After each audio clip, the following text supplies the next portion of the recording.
Classical definition of probability. അപ്പോൾ probability എന്ന് പറയുന്ന കൺസെപ്റ്റിൻ്റെ ഒരു ഇൻട്രൊഡക്ഷൻ പാർട്ടിലൂടെയാണ് നമ്മൾ കഴിഞ്ഞ വീഡിയോസിലൂടെ കടന്നുപോയത്. അതിൽ നമ്മൾ പെർമ്യൂട്ടേഷൻ കോമ്പിനേഷൻ എന്ന് പറയുന്ന വേറൊരു കൺസെപ്റ്റ് കൂടെ പഠിച്ചിട്ടുണ്ടായിരുന്നു. സോ നമ്മൾ ഇനി കുറച്ചുകൂടി ഡീപ്പായിട്ട് പ്രോബബിലിറ്റി എന്താണെന്നും അതിൻ്റെ ഡെഫിനിഷൻസ് പിന്നെ കുറച്ച് പ്രോബ്ലംസൊക്കെ വർക്കൗട്ട് ചെയ്യാൻ പോകുന്നു. So classical definition of probability എന്താണ്? Let a random experiment produce only a finite number of outcomes, only say n. ഒരു റാൻഡം എക്സ്പെരിമെൻറ്റ്, ഏത് റാൻഡം എക്സ്പെരിമെൻ്റ് ആയിക്കോട്ടെ, കോയിൻ ടോസിങ്ങോ അല്ലെങ്കിൽ ഡൈ ത്രോയിങ്ങോ വാട്ട് എവർ ഇറ്റ് ഈസ്, അത് അല്ലെങ്കിൽ അതിൻ്റെ ഔട്ട്കംസ് ഫൈനൈറ്റ് നമ്പറാണ് എന്ന് പറഞ്ഞാൽ ഇൻഫൈനൈറ്റ് അല്ല, കൗണ്ടബിൾ ആയിരിക്കും. ലെറ്റ് അത് n ആണെന്നുണ്ടെങ്കിൽ നമ്മൾ സ്മോൾ n ആക്കി എടുക്കുക. Let all these outcomes B equally likely and mutually exclusive. Equally likely and mutually exclusive എന്ന് പറഞ്ഞാൽ എന്താണെന്നുള്ളത് നമ്മൾ ലാസ്റ്റ് വീഡിയോയിൽ പറഞ്ഞിട്ടുണ്ടായിരുന്നു. മ്യൂച്വലി എക്സ്ക്ലൂസീവ് എന്ന് പറഞ്ഞിട്ടുണ്ടെങ്കിൽ the occurrence of one of them prevents the possibility of the occurrence of the others. രണ്ട് event തന്നിട്ട് അത് മ്യൂച്വലി എക്സ്ക്ലൂസീവ് ആണെന്ന് പറയുന്നുണ്ടെങ്കിൽ അതിൻ്റെ അർത്ഥം ഒരു ഇവൻറ്റ് സംഭവിച്ചു കഴിഞ്ഞാൽ ആ ഇവൻറ്റ് അല്ലെങ്കിൽ നെക്സ്റ്റ് വരുന്ന ഇവൻറ്റ് സംഭവിക്കാനുള്ള സാധ്യതയെ ആ ഇവൻറ്റ് പ്രിവെൻറ്റ് ചെയ്യുന്നു എന്നുള്ളതാണ് അർത്ഥം. അതായത് ഒരു കോയിൻ ടോസ് ചെയ്തതിൽ നമ്മൾ ലാസ്റ്റ് ക്ലാസ്സിലൊക്കെ പറഞ്ഞതാണ്, ഒരു കോയിൻ ടോസ് ചെയ്ത് കഴിഞ്ഞാൽ നമുക്ക് കിട്ടുന്ന ഹെഡും ടെയിലും രണ്ട് ഔട്ട്കമാണ് കിട്ടുക.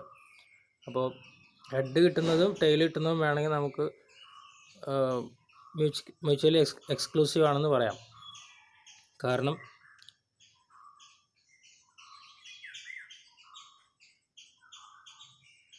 ഹെഡ് കിട്ടിക്കഴിഞ്ഞാൽ നമുക്കറിയാം ആ ഇവൻറ്റിൽ ഒരിക്കലും പിന്നെ ടെയിൽ കിട്ടില്ല എന്നുള്ളത്. ഓക്കെ, ഏതെങ്കിലും ഒരു ഔട്ട്കമേ കിട്ടുള്ളൂ. സോ അത് വേണമെങ്കിൽ നമുക്ക് മ്യൂച്വലി എക്സ്ക്ലൂസീവ് ആണെന്ന് പറയാം. ഈക്വലി ലൈക്ലി എന്ന് പറഞ്ഞു കഴിഞ്ഞാൽ രണ്ട് ഇവൻറ്റ്സ് ഉണ്ടെങ്കിൽ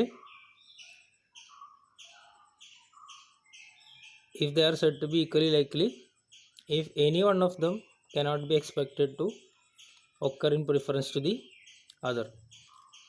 അതായത് ഒരു ഇവൻറ്റ് സംഭവിച്ചു, നെക്സ്റ്റ് ഇവൻറ്റ് ഏതാണെന്നുള്ളത് ആ സംഭവിച്ച ഇവൻറ്റ് നോക്കിയിട്ട് നമുക്ക് പറയാൻ കഴിയില്ല. ഇപ്പം ഈ കോയിൻ ടോസിങ് എക്സ്പെരിമെൻ്റ് തന്നെ പറയുകയാണെങ്കിൽ നമുക്ക് ഹെഡാണ് കിട്ടുന്നതെങ്കിൽ നെക്സ്റ്റ് നമ്മൾ കോയിൻ ടോസ് ചെയ്യുന്ന സമയത്ത് ഹെഡ് കിട്ടിയോണ്ട് നമുക്ക് ടെയിൽ കിട്ടുമെന്ന് പറയാൻ പറ്റില്ല. അതല്ലെങ്കിൽ ഇനി ഹെഡ് കിട്ടിയോണ്ട് നെക്സ്റ്റ് അടുത്ത നമ്മൾ കോയിൻ ടോസ് ചെയ്യുമ്പോഴും നമുക്ക് ഹെഡ് തന്നെയാണ് കിട്ടുന്നത്, അതും പറയാൻ കഴിയില്ല. കാരണം ഓർഡർ ഓഫ് പ്രിഫറൻസ് നമുക്ക് പറയാൻ കഴിയില്ല. അത്രയും ഇവൻറ്റുകളാണ് മ്യൂച്വലി എക്സ്ക്ലൂസീവ് ഇവൻറ്റ് എന്ന് പറയുന്നത്. സോ വീണ്ടും ഡെഫിനേഷനിലേക്ക് വരാം. Random experiment produce only finite number of outcomes, say n എന്ന് പറയുന്ന ആണ് നമ്പർ ഓഫ് ഔട്ട്കംസ് എന്നുണ്ടെങ്കിൽ ആ എല്ലാ ഔട്ട്കംസും ഈക്വലി ലൈക്ലി ആണ്, മ്യൂച്വലി എക്സ്ക്ലൂസീവ് ആണ്. Let f of these outcomes be favorable to an event A, capital A, then the probability of the event A is defined as the ratio between f and n.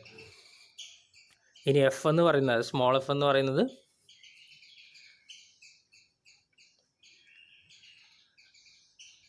F of these outcomes be favourable to an event A. Event ഈ പറഞ്ഞ കുറച്ച് events ഉണ്ടെന്ന് പറഞ്ഞില്ലേ, n number of events ഉണ്ട്. അതിൽ ഒരു event നമ്മൾ specify ചെയ്ത് പറയണം, ആ ഇവൻറ്റ് നമ്മൾ എ എന്ന് പറയും, ക്യാപിറ്റൽ എ. അതാണ് favourable cases, number of favourable cases എന്ന് പറയുന്നത്. അല്ലെങ്കിൽ എ കിട്ടാനുള്ള ടോട്ടൽ ഇവൻറ്റ്സിൽ എ എന്ന് പറയുന്ന ഇവൻറ്റ് കിട്ടാനുള്ള, അല്ലെങ്കിൽ എത്ര ഇവൻറ്റ് കിട്ടുന്നു, ടോട്ടൽ നമ്പർ ഓഫ് ഔട്ട്കംസിൽ n ഔട്ട്കംസിൽ എ എന്ന് പറയുന്ന ഇവൻറ്റ് എത്ര സംഭവിക്കുന്നു, സോ അതാണ് എഫ് എന്ന് പറയുന്നത്. Then the probability of event A is defined as the ratio between F and N. So A എന്ന് പറയുന്ന ഇവൻറ്റ് സംഭവിക്കാനുള്ള സാധ്യത എന്ന് പറയുന്നത് നമുക്ക് പറയാം probability of A, that is P of A എന്ന് പറയുന്നത് എഫിൻ്റെയും എന്നിൻ്റെയും റേഷ്യോ ആണ്. എഫ് എന്ന് പറഞ്ഞാൽ എ എന്ന് പറയുന്ന ഇവൻറ്റ് മാത്രം സംഭവിക്കാനുള്ള, അല്ലെങ്കിൽ അത് എത്രത്തോളം സംഭവിക്കുന്നു, അല്ലെങ്കിൽ എത്ര തവണ എ എന്ന് പറയുന്ന ഇവൻറ്റ് സംഭവിക്കുന്നു. എൻ എന്ന് പറയുകയാണെങ്കിൽ total number of event. Okay, so A എന്ന് പറയുന്ന ഇവൻറ്റിൻ്റെ പ്രോബിലിറ്റി എന്ന് പറയുന്നത് ടോട്ടൽ നമ്പർ ഓഫ് ഔട്ട്കംസിൽ എ എന്ന് പറയുന്ന ഇവൻറ്റ് എത്ര തവണ സംഭവിക്കുന്നു അതാണ് f divided by total number of outcomes. നമുക്ക് വേണമെങ്കിൽ പറയാം number of cases favourable to A divided by total possible number of cases, വേണമെങ്കിൽ അങ്ങനെ പറയാം. ഓക്കെ, അപ്പോൾ ഇതാണ് classical definition of probability. Number of cases favourable to a particular event divided by total number of cases. So example കഴിയുമ്പോൾ കുറച്ചുകൂടി മനസ്സിലാവും. When a bag contains 2 white and 3 black balls, then probability for drawing a white ball. ഒരു ബാഗിൽ 2 വൈറ്റും 3 black ബോൾസാണുള്ളത്.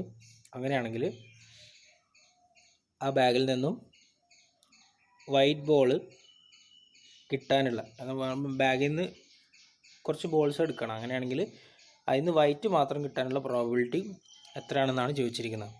അപ്പോൾ സ്വാഭാവികമായിട്ടും as per the definition നമുക്കറിയാം, അപ്പം എ എന്ന് പറയുന്ന ഇവൻ്റാണ് നമ്മളിവിടെ ഡിഫൈൻ ചെയ്യുന്നത്, ഡ്രോയിങ് എ വൈറ്റ് ബോൾ. നമുക്ക് വൈറ്റ് ബോൾ കിട്ടാനുള്ള ഒരു പ്രോബിലിറ്റി ആണ് കാണേണ്ടത്. അപ്പോൾ നമ്മൾ എ എന്ന് പറയുന്നത് വേണമെങ്കിൽ പറയാം എന്ത്,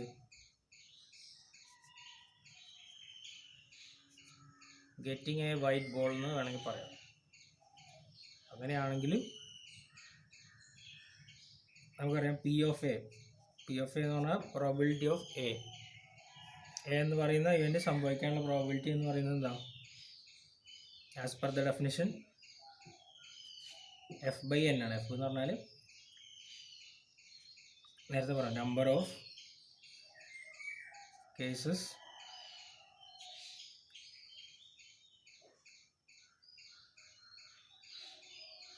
favorable to A divided by total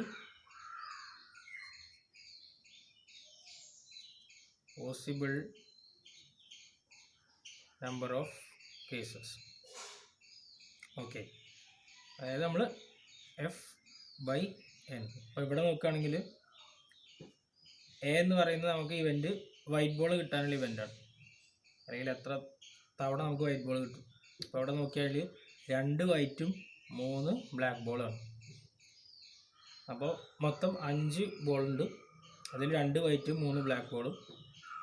അപ്പോൾ അതിൽ നിന്ന് നമുക്ക് കിട്ടുന്നത് വൈറ്റ് ബോൾ ആവണമെന്നുണ്ടെങ്കിൽ ഇവിടെ എത്ര വൈറ്റ് ബോളേ ഉള്ളൂ, 2 വൈറ്റ് ബോളാണ്. അപ്പോൾ 2 വൈറ്റ് ബോൾ ആണ് number of cases favourable to A. അപ്പോൾ എങ്ങനെ നമ്മൾ ബോൾ എടുത്താലും നമുക്ക് 2 വൈറ്റ് ബോളേ കിട്ടുള്ളൂ. So number of cases favourable to A എന്ന് പറഞ്ഞാൽ ഗെറ്റിംഗ് എ വൈറ്റ് ബോൾ എന്ന് പറയുന്നത് number of cases favourable to A നമ്മൾ 2 ആക്കി എടുക്കുന്നു, കാരണം 2 വൈറ്റ് ബോളേ ഉള്ളൂ. ഇനി total possible number of cases എന്ന് പറഞ്ഞാൽ 2 വൈറ്റുണ്ട് 3 ബ്ലാക്ക് ബോളുണ്ട്. അപ്പോൾ മൊത്തം 5 ബോളാണ്, റൈറ്റ്. അപ്പം പോസിബിൾ നമ്പർ ഓഫ് കേസസ് എന്ന് പറയുമ്പോൾ നമുക്ക് വേണമെങ്കിൽ 5 എന്ന് എടുക്കാം. അങ്ങനെയാണെങ്കിൽ probability of getting a white ball എന്ന് പറയുകയാണെങ്കിൽ 2/5. അപ്പം പ്രോബിലിറ്റിയുടെ ക്ലാസിക്കൽ ഡെഫിനിഷൻ ചോദിക്കുകയാണെങ്കിൽ എത്ര അറിഞ്ഞാൽ മതി, number of cases favourable to a particular event divide by total possible number of cases.